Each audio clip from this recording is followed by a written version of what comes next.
How to turn on or off tips and tricks notifications on Skype mobile. Hello guys, in today's video I'm gonna show you how to turn on or off tips and tricks notifications on Skype mobile. First thing we're gonna do is go to Skype and now click on your profile here.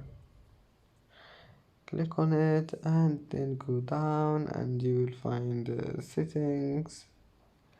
Click on it and then all you need to do is just click on this one, notifications,